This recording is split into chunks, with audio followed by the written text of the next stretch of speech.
भारत रत्न, भारतीय संविधान के निर्माता बहुत सत्य बाबा साहब भीमराव अम्बेडकर, सामाजिक परिवर्तन के नायक मान्यवर कांशीराम साहब, हमारे बहुजन समाज में जन्मे लगभग 150 संतों, गुरुओं, महापुरुषों के चरणों में और अपने माता पिता के चरणों में मेरा कोट कोट प्रणाम। आरबीएम के संस्थापक आदरणीय भारती जी, कार्यवाहक अध्यक्ष आदरणीय बादल सिंह बौद्ध जी, राष्ट्रीय आचार्य आदरणीय किशोर बौद्ध जी, आरबीएम के समस्त पदाधिकारी, आज के अध्यक्ष, संचालक महोदय और जूम पर जुड़े हुए सभी साथियों को मेरा नमो बुद्धाय जय भीम। आज जो है मुझे जूम पर वाचन करने का सौभाग्य प्राप्त हुआ है। आपके अध्यक्ष महोदय की अनुमति मिल चुकी है। तो हमारे बुद्ध और उनका धम्म के वाचन में आज का जो है चैप्टर है सम्यक दृष्टि का प्रथम स्थान क्यों। इसका भाग है चौथा, कोई भी भोजन खाने का शुद्धता से कोई संबंध नहीं है। इसमें हमारे बाबा साहब ने इसका जो है लेखन किया है, तो उसमें बाबा साहब अपने शब्दों में किस प्रकार से लिखते हैं। क्रमांक एक व्यक्ति बुद्ध के पास आया और उसने प्रश्न किया कि आदमी के चरित्र पर भोजन का कोई प्रभाव पड़ता है या नहीं। अगला है क्रम 2, व्यक्ति बोला, जौ, गिरी, दाल, कंदमूल, कोपल जैसा भोजन यदि ठीक से खाया जाए तो यह सुखी जीवन में सहायक होता है।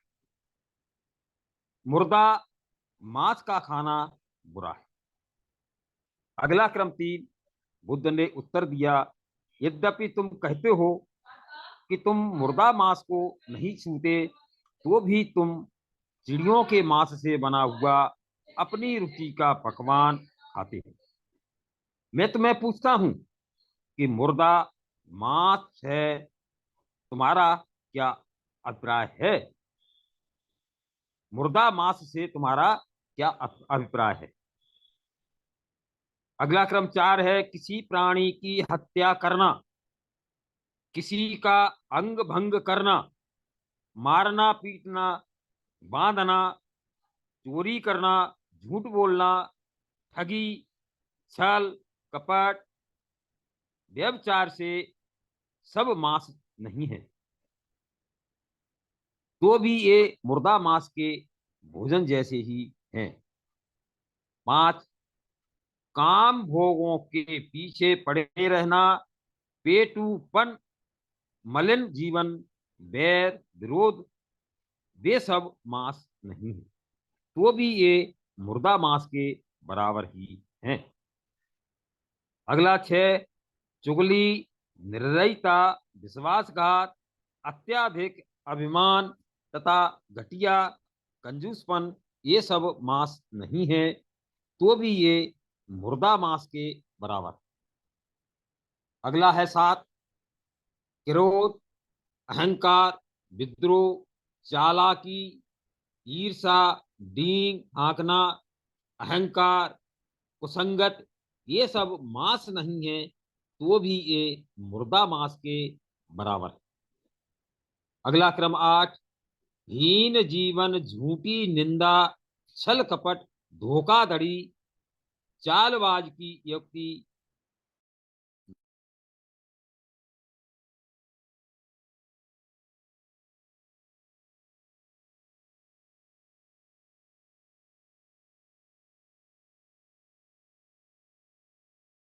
ये भरे हैं।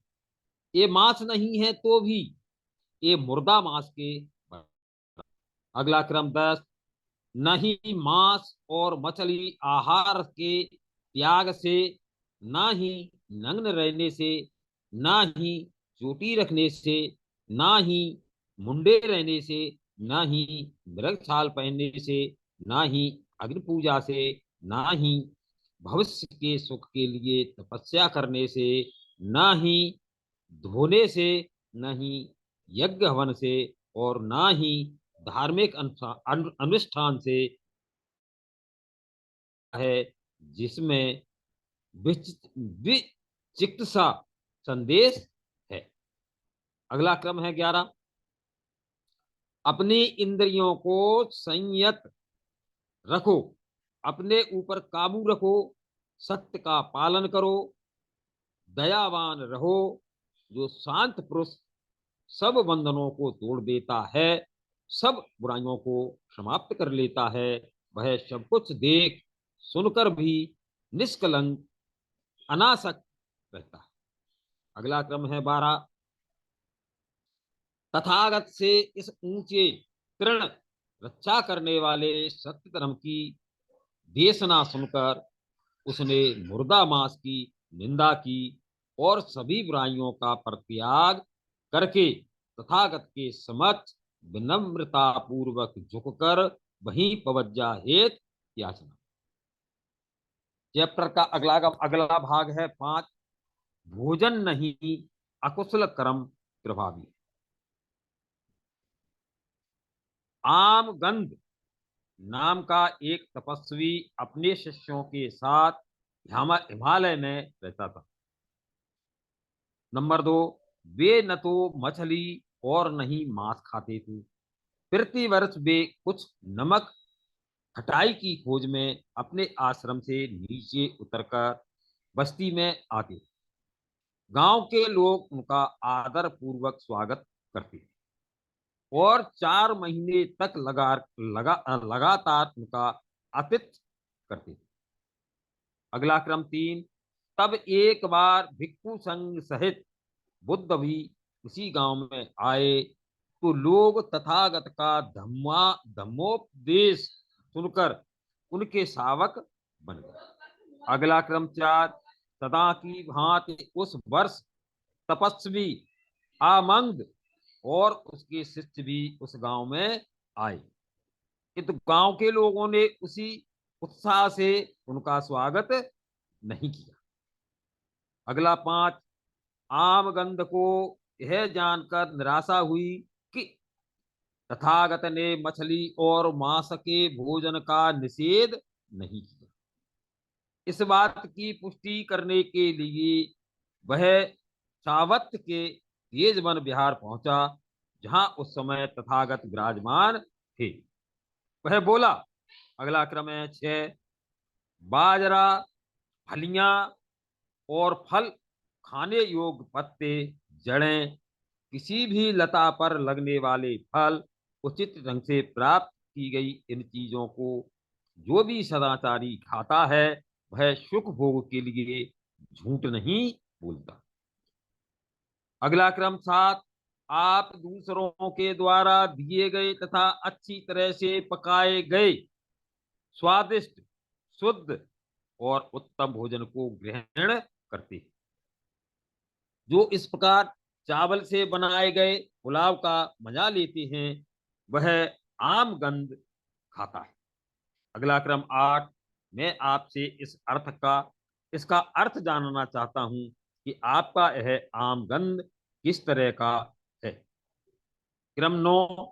तथागत ने उत्तर दिया, जीव हिंसा करना, पीटना, काटना, बांधना, चुराना, झूठ बोलना,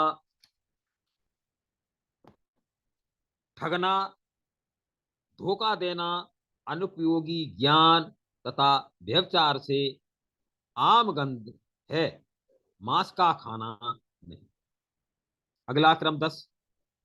इस संसार में जो व्यक्ति इंद्रिय विषयों में असंयत होते हैं, अच्छी लगने वाली वस्तुओं के प्रति लोभी होते हैं, मलिन कार्यों में लिप्त होते हैं, कुटिल होते हैं, नाशवादी विचार के होते हैं, अनुकरणीय नहीं होते, ऐसा होना ही आम गंध है, मांस खाना नहीं।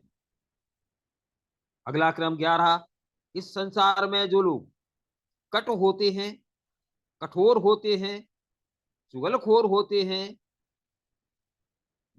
विश्वासघाती होते हैं, निर्दयी होते हैं, अहंकारी होते हैं, अनुदार होते हैं तथा किसी को कुछ भी न देने वाले होते हैं, ऐसे ऐसा होना ही आम गंध है, मांस का खाना नहीं। अगला क्रम 12, क्रोध, अभिमान, दुराग्रह, विरोधी भाव, ठगी, ईर्षा, सेखी बघारना, अधिक अहंकार, कुसंगत, यह आम गंध है, मांस खाना नहीं।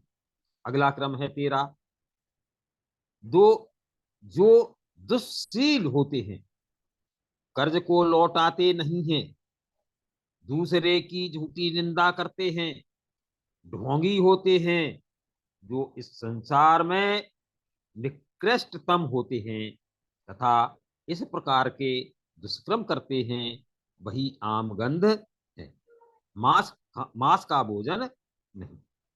अगला क्रम है 14, जो लोग संसार में दूसरों के प्रति असंयत होते हैं, जो दूसरों को हानि पहुंचाने में लगे रहते हैं, दूसरों की वस्तुएं छीन लेते हैं, दुष्शील होते हैं, निर्दयी होते हैं, कठोर होते हैं तथा अनादर करने वाले होते हैं, ऐसा होना आमगंध है, मांस भोजन नहीं। अगला क्रम है 15, जो लोग या द्वेष के कारण प्राणियों पर आक्रमण करते हैं तथा सदैव अकुशल कर्म करने के लिए तत्पर हो रहते हैं, ऐसा होना ही आमगंध है, मांस भोजन नहीं। अगला क्रम है 16, मछली तथा मांस भोजन से विरत रहने से, नंगे रहने से, सिर मुड़ाने से, जटाएं रखने से, भभूत रमाने से, मृगछाल धारण करने से, अग्नि में आहुति देने से, अमृत प्राप्ति के निमित्त विभिन्न प्रकार की तपस्याएं करने से, जादू टोने से, बलि चढ़ाने से और ऋतु के अनुसार पूजा पाठ करने से आदमी की तब तक शुद्धि नहीं हो सकती जब तक उसे संदेह, विचिकित्सा दूर नहीं हो। अगला क्रम है 17, जो संयतेंद्रिय है, जागरूक है, धम्म में स्थित है, इसे शीलवान और भद्रता में आनंद का अनुभव होता है, जिसने आसक्त को त्याग दिया है और सभी दुखों को जीत लिया है, वह बुद्धिमान आदमी देखने और सुनने में आसक्त नहीं होता। अगला क्रम है 18, वह अकुशल कर्म ही है जो आमंद है, मांस भोजन नहीं। अगला क्रम संख्या है 6वां, चैप्टर का 6वां भाग, बाह शुद्धि अपर्याप्त है। बाह शुद्धि से तात्पर्य क्या बताते हैं? नंबर 1, एक बार बुद्ध सावुत में विहार कर रहे थे, उस समय संगा संगारव भी वहीं रह रहा था, वह पानी से शुद्धि मानने वाला था और पानी से शुद्धि का अभ्यास करता, रात दिन प्राय स्नान करना ही इसकी आदत बन गई। क्रम संख्या 2, बनते आनंद प्रातः काल जीवर धारण कर अपना पात्र जीवर साथ ले सावत में भिक्खाटन के लिए निकले, सावत में भिक्खा ग्रहण करके भोजन करने के बाद लौटकर आनंद फिर तथागत के पास पहुंचे, अभिवादन किया और एक ओर बैठे। इस प्रकार बैठे हुए आनंद थेर ने कहा। अगला क्रम 3, तथागत यहाँ सावित्र में श्रृंगारव रहता है, वह पानी से शुद्धि के शुद्धि में विश्वास रखता है और पानी से शुद्धि का अभ्यास करता है। रात दिन अधिकांश समय स्नान करना उसकी आदत बन गई है। तथागत अच्छा हो यदि आप सांगारव पर अनुकंपा करके उससे भेंट करने चले। अगला क्रम है 4। तथागत ने मौन रहकर अपनी स्वीकृति दी। अगला क्रम 5। दूसरे दिन प्रातःकाल तथागत अपना चीवर पहन 5 चीवर साथ ले शंगारव के घर जाता।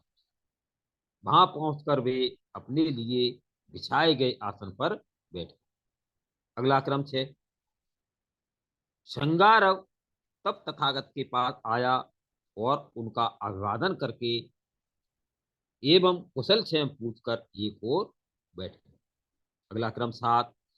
इस प्रकार उसके बैठ जाने पर शंगाराव से तथागत ने पूछा, शंगाराव, जैसा लोग कहते हैं क्या यह सच है कि तुम जल से शुद्धि में विश्वास रखते हो, पानी से शुद्धि का अभ्यास करते रहते हो,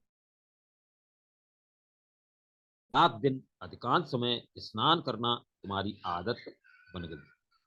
अगला क्रम 8। तथागत, हाँ यह सच। 9। शंगारव, किस लाभ की आशा में तुम इस प्रकार रात दिन स्नान करते रहने का अभ्यास करते हो। अगला क्रम है 10। तथागत, यह इस तरह है कि दिन में मुझसे जो कुछ भी पाप कर्म होता है मैं उसे उसी दिन सायकाल स्नान द्वारा धो डालता। रात में मुझसे जो भी पाप कर्म होता है उसे मैं अगले दिन प्रातः काल उठते ही स्नान करके धो डालता। इस प्रकार रात दिन स्नान आदि करते रहने में मुझे यही लाभ दिखाई देता है। अगला क्रम 11। तब तथागत ने कहा। अगला क्रम 12। धम्म ही वह जल स्रोत है जो स्वच्छ है और निर्मल। अगला क्रम 13। तथागत के ऐसा कहने पर शंगार बोला, तथागत यह अद्भुत है। आज से जीवन पर्यंत आप मुझे अपना उपासक स्वीकार करें, मैं आपकी शरण में आता। चैप्टर का अगला भाग है 7 निर्मल जीवन क्या है। क्रम एक संख्या 1। एक बार जब बुद्ध चारका कर रहे थे उन्होंने अपने व्यवहार के अनुसार साथ में चल रहे भिक्षुओं को निम्नलिखित धम्मो उपदेश दिया। क्रम संख्या 2। भिक्षुओं, यह निर्मल जीवन लोगों को ठगने के लिए नहीं है, न ही उनकी कृपा लाभ प्रशंसा प्राप्त करने के लिए है, न ही विवाद की स्थिति में परेशानियों से उबरने के लिए उनका अनुग्रह प्राप्त करने के लिए है, ना ही यह इच्छा करने के लिए कि लोग जान जाएं कि यह अमुक है। इस निर्मल जीवन में इस प्रकार अभ्यास किया जाता है कि शरीर और वाणी को संयत रखा जाए, आश्रमों को दूर किया जाए तथा राग से विमुक्त और तृष्णा का क्षय किया। इस चैप्टर का अगला भाग है विभाग 6 सामाजिक राजनीतिक प्रश्नों पर धम्मोपदेश। इस चैप्टर का अब अगला क्रम है 1 राजकुमारों की कृपा पर निर्भर मत रहो। इस चैप्टर का चैप्टर है राजकुमारों की कृपा पर निर्भर मत रहो। इसका क्रम है 1। एक बार बुद्ध राजगृह में बेलुवन में कलंद कलंदक निवाप में विहार कर रहे। उस समय अगला क्रम है 2। उस समय राजकुमार अजात शत्रु द्वारा देवदत्त का समर्थन किया जा रहा जो बुद्ध का विरोधी बन। क्रम 3। वह सुबह शाम देवदत्त के समर्थकों का अवलंब बना हुआ था और 500 गाड़ियों में भोजन भरे 500 बर्तन लाद कर उन तक पहुंचाता था। अगला क्रम है 4। तब बहुत से भिक्षु तथागत के पास आए, उनका अभिवादन किया और एक और बैठे हुए उन भिक्षुओं ने ये सभी बातें तथागत को बताई। क्रम 5। तब तथागत ने भिक्षुओं को संबोधित करते हुए कहा, भिक्षुओं, राजाओं के लाभ सत्कार, कृपा और खुशामद की इच्छा मत करो। जब तक भिक्षुओं अजात शत्रु 500 गाड़ियों में भोजन भरे 500 बर्तन लाद लाद कर देवदत्त के समर्थकों तक सुबह शाम पहुंचाता है, तब तक इसमें देवदत्त की हानि की ही अपेक्षा की जानी चाहिए, आने वाले अच्छे समय की नहीं। अगला क्रम 6। भिक्षुओं, यदि कोई किसी पागल कुत्ते की नाक तक कलेजी के टुकड़े को ले जाए तो वह कुत्ता भी अधिक पागल हो जाएगा। इसी प्रकार भिक्षुओं, जब तक अजात शत्रु द्वारा देवदत्त का समर्थन किया जाता है तब तक इसमें देवदत्त की हानि ही है, लाभ नहीं। भिक्षुओं, राजाओं से मिलने वाले लाभ सत्कार अनुग्रह और चापलूसी आदि भयानक होते हैं। क्रम 7। वे शांति प्राप्ति के मार्ग की बहुत ही कट दुखद बाधा है। अगला क्रम 8।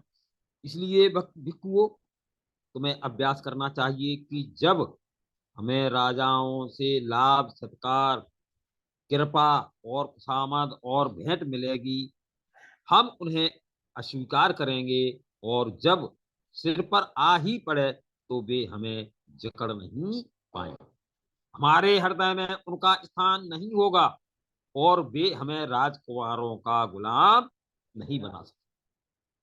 दूसरा भाग है इसका, यदि राजा सदाचारी है तो उसकी प्रजा भी सदाचारी होगी। इस चैप्टर का क्रम 1। एक बार बुद्ध ने भिक्षुओं को संबोधित करते हुए कहा, नंबर 2, भिक्षुओं, जब राजा दुराचारी हो जाते हैं तो उनके मंत्री गण अधिकारी गण भी दुराचारी हो जाते हैं। जब मंत्री गण और अधिकारी गण दुराचारी हो जाते हैं तो गृहपति भी दुराचारी हो जाते हैं। जब गृहपति दुराचारी हो जाते हैं तो नगर और गांव के लोग भी दुराचारी हो जाते हैं। अगला क्रम 3। लेकिन भिक्षुओं, जब राजा सदाचारी होते हैं तो उनके मंत्रीगण और अधिकारी गण भी सदाचारी होते हैं।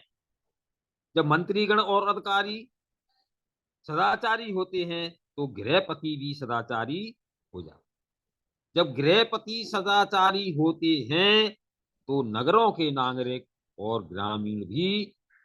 ग्रामीण लोग भी सदाचारी हो जाते। अगला क्रम 4।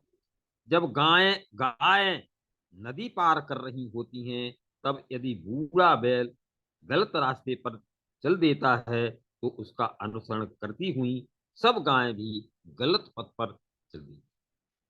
इसी प्रकार मनुष्यों में जब मुखिया कुटिल होता है तो अन्य लोग भी कुटिल कुटिल हो जाते। अगला क्रम 5।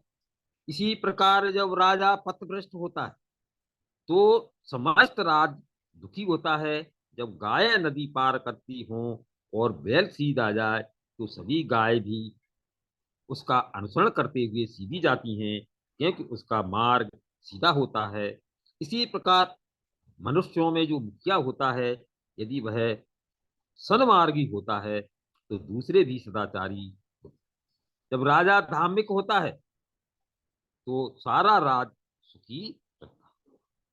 अगला क्रम है 3। इसमें है राजनीतिक और सैनिक शक्ति सामाजिक व्यवस्था पर ही निर्भर करती है। इसमें क्रम है 1। एक समय बुद्ध राजगृह में गृध्र कूट पर्वत पर विहार रहे। नंबर 2, उस समय मगधराज वैदेही पुत्र अजात शत्रु वज्जियों वज्जियों पर आक्रमण करना चाहता। उसने अपने मन में कहा, चाहे वे कितने भी शक्तिशाली क्यों न हो, मैं उन वज्जियों का समूल नाश कर दूंगा। मैं इन वज्जियों को बिल्कुल नष्ट कर डालूं। अगला क्रम है 3। अतः उसने मगध के प्रधानमंत्री वर्षकार को बुलाया और कहा। नंबर 4, वर्षकार, तुम बुद्ध के पास जाओ और मेरी ओर से उनके चरणों में अभिवादन करना।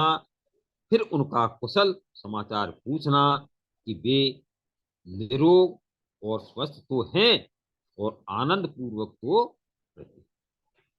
अगला क्रम 5। तब उसने कहा ना उससे कहना कि मगधराज वेदे ही पुत्र अजात शत्रु वज्जियों पर आक्रमण करना चाहता है। चाहे वे कितने ही शक्तिशाली क्यों न हो, वह उन वाद्यों का सर्वनाश करके ही रहेगा। अगला क्रम 6। ऐसा कहने पर तागत जो कुछ भी कहें उसे ध्यान पूर्वक सुनना और आकर मुझे बताना, क्योंकि तथागत का कथन कभी असत नहीं। अगला क्रम 7। वर्षाकार ने राजा के वचनों को सुना और कहा, जैसा आप चाहते हैं वैसा ही होगा। अनेक सुंदर सुंदर रथ जुतवा कर वह गृद्धकूट पर्वत पर जा। क्रम 8।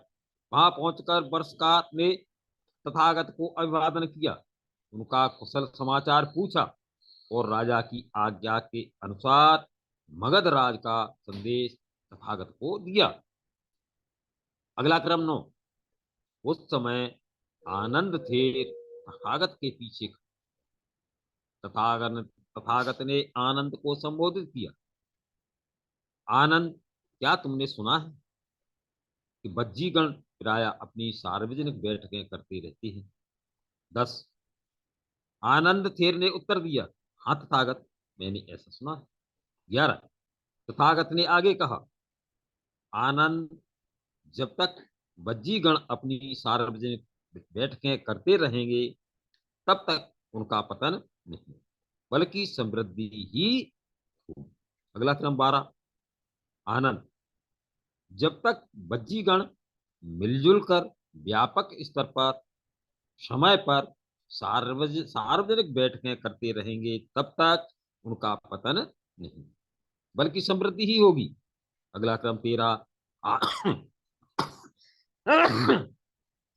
आनंद, जब तक वे पूर्व स्थापित नियमों के स्थान पर कुछ नया नहीं बनाएंगे, प्राचीन समय से चली आई वज्जियों की प्रथा के अनुसार कार्य करते रहे। 14। जब तक वे अपने ज्येष्ठ वज्जियों का आदर सबका सत्कार करते रहेंगे, उनकी आवश्यकताएं पूरी करते रहेंगे और उनकी बातों को महत्व देना अपना कर्तव्य समझते रहेंगे। अगला क्रम 15। जब तक वे अपने बज्जी गण की किसी बज्जी लड़की या स्त्री को बलपूर्वक या अपहरण करके अपने पास नहीं रोकेंगे। अगला क्रम 16। जब तक बज्जी गण अपने धर्म का आदर और पालन करते रहे। क्रम 17। आनंद, तब तक बज्जियों की वृद्धि ही होती रहेगी, उनका पतन नहीं और कोई उनका नाश भी नहीं कर सकता। क्रम 18। संक्षेप में बुद्ध ने कहा कि जब तक बज्जीगण प्रजातंत्र में विश्वास करते हैं और प्रजातंत्रात्मक ढंग से कार्य करते हैं, तब तक उनके गणराज्य को कोई खतरा नहीं। अगला क्रम 19। तब तथागत ने वर्षकार को इस प्रकार संबोधित करते हुए कहा। अगला क्रम 20। वर्षकार, जब एक बार मैं वैशाली में ठहरा हुआ था, तब मैंने बज्जियों को एक कल्याणकारी बातें सिखाई। 21। वर्षकार बोला, तो हम बज्जियों के कल्याण की ही आशा कर सकते हैं। अवनति की नहीं। जब तक वे इन शिक्षाओं का पालन करते हैं, हे तथागत, तब तो मगधराज बद्रियों को नहीं। अगला क्रम 22। इस प्रकार वर्ष का तथागत के वचन सुन अपने आसन से उठकर राजगृह वापस लौटा, जहां उसने मगधराज को वह सब कह सुनाया जो उसने तथागत से सुना था। अगला क्रम है चैप्टर का भाग 4, युद्ध गलत। युद्ध गलत है का क्रम 1, कि मगधराज अजात शत्रु ने घुड़सवार और पैदल सेना इकट्ठी करके कौशल कौशल राज पसे नदी के राज्य के एक हिस्से काशी जनपद पर आक्रमण हुई। पसे नदी ने आक्रमण के बारे में सुना तो वह भी सेना लेकर आजाद शत्रु का सामना करने के लिए निकल पड़ा। क्रम 2, दोनों एक दूसरे से लड़े। आजाद शत्रु ने पसे नदी को हरा दिया, आवत चला गया।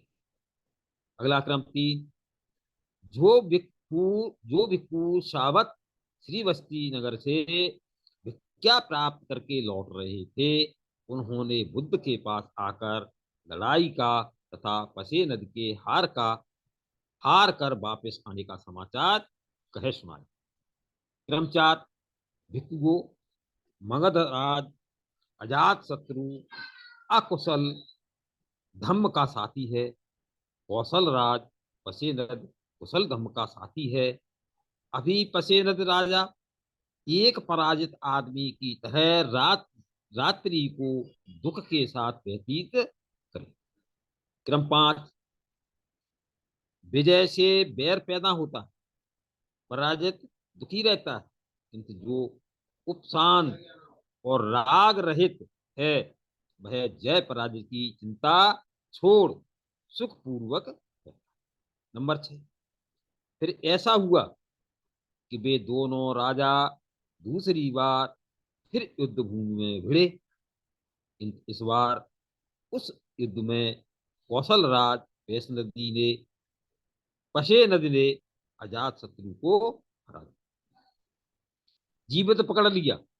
तब पशे नद ने सोचा, यद्यपि मैं अजात शत्रु को कुछ हानि नहीं पहुंचा रहा, तो भी उसने मुझे कष्ट दिया है। फिर भी वह मेरा भांजा है, कैसा रहेगा यदि मैं उसे जीवित छोड़ दूं। किंतु उसकी सारी सेना, हाथी घोड़े रथ और पैदल सेना को अपने अधिकार में ले ली। उसने वैसा ही किया।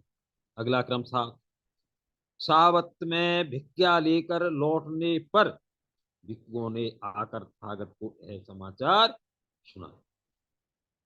इस पर तथागत ने कहा, एक मनुष्य अपने स्वार्थ के लिए दूसरे की यथेच्छ हानि कर सकता है, लेकिन जब उसकी दूसरों द्वारा हानि होती है तो वह लुटने पर फिर से दूसरे की हानि करता है। अगला क्रम 8, जब तक अकुशल कर्म फल देना आरंभ नहीं करता, तब तक मूर्ख मनुष्य आनंदित होता है, किंतु जब अकुशल कर्म फल देता है तो वह मनुष्य दुखी।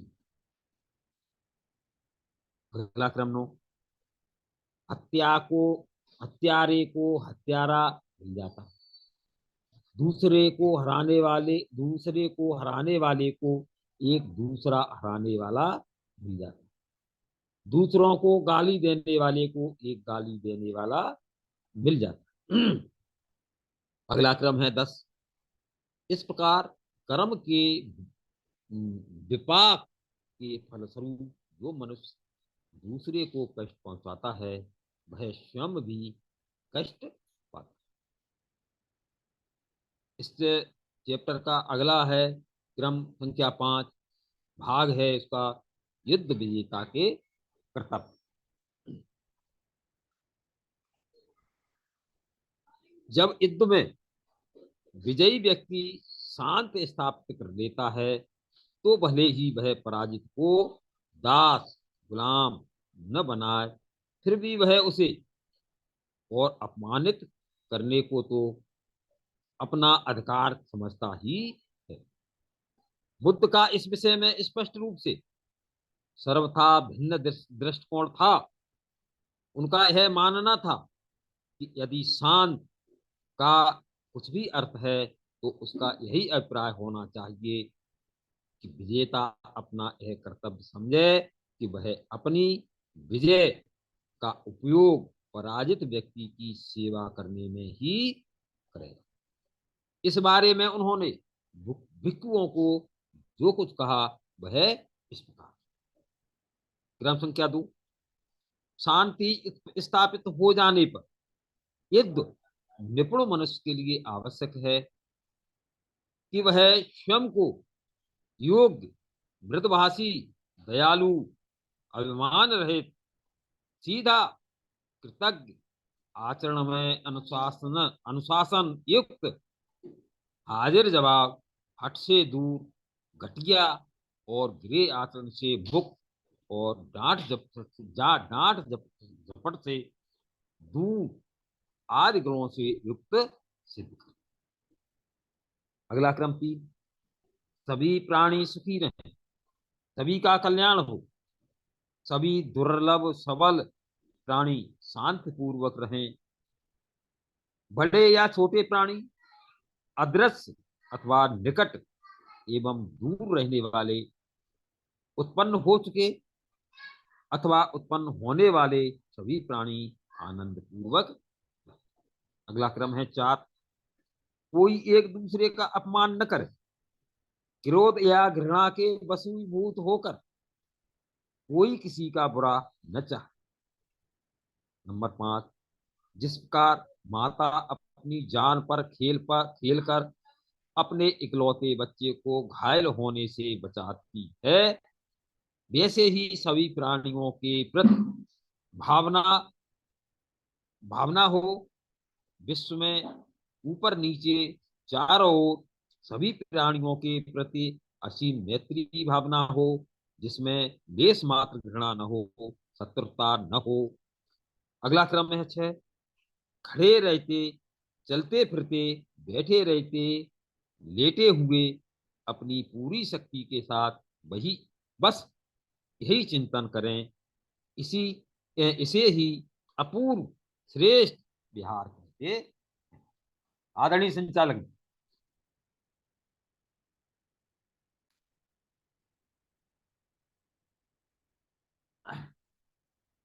आदरणीय संचालक जी, और बढ़ाया जाए क्या?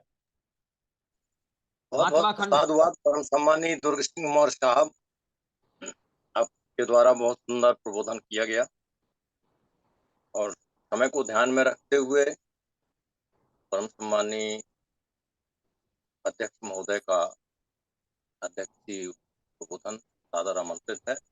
परम सम्मानी हेमचंद सोलंकी साहब। बहुत बहुत धन्यवाद।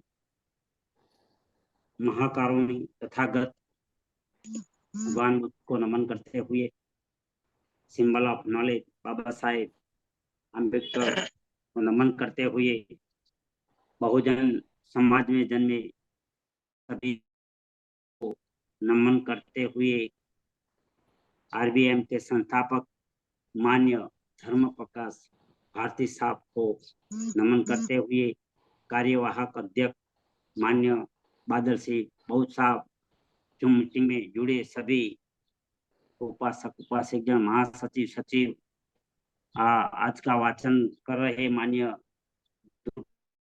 मौर्य जी और संचालन कर रहे मान्य चरणदास प्रजापति, आज के हर बुधवार को जो वाचन हो रहा है, इसमें आज जो मान्य दुर्गा सिंह मौर्य जी ने ग्वालियर से है, वो बहुत अच्छी तरह से बुधवार उनका थम का जो वाचन किया है कि भोजन खाने का व्यक्ति की पवित्रता से कोई संबंध नहीं है, इस बारे में बहुत अच्छी तरह से समझाया। और भोजन नहीं पवित्र कर्मों का महत्व क्या है, वही पठन में और वाचन में बहुत अच्छी तरह से समझाया। और दूसरा यही बताया कि मनुष्य में जो बाहरी शुद्धि वो पर्याप्त नहीं है, स्नान से नहीं, धम से शरीर स्वस्थ और निर्मल होता है।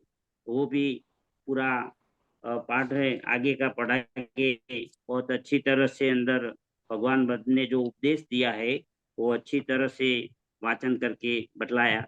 और पवित्र जीवन क्या है उसके बारे में भी बहुत अच्छी तरह से बताया है। और दूसरा के सामाजिक राजनीतिक प्रश्नों पर धम्मोपदेश, वही राजकुमार की कृपा पर निर्भर मत रहो, साधन संपन्न लोगों की कृपा की आसपास मत रहो, वही बड़े डिटेल में अपने बहुत अच्छी तरह से उदान का धर्म के अंदर समझाया है। और मान्य दुर्गा सिंह ने अच्छी तरह के वाचन करके स्फटिक शब्दों में समझाया है। यदि वो भी समझाया कि यदि राजा सदाचारी है तो उसकी अरे प्रजा भी सदाचारी होगी, और वो दुराचारी होगा तो सभी प्रजा भी दुराचारी होगी। उस बाबत में भी बहुत अच्छी तरह से समझाया है। और आगे के सभी लोगों के सबसे इसमें बुद्ध एंड धम्म में यही बताया है कि ले ले जागरूक होकर जीना ही दम है, वही सभी है अंदर बताया है उसने। तो मैं अपना वही अपनी वाणी को विराम देता हूँ। जय भीम, नमो बुद्धाय। साध साध साध, बहुत बहुत साधुवाद परम सम्माननीय अध्यक्ष महोदय। वैसे अभी समय बाकी है तो मैं चाहूंगा कि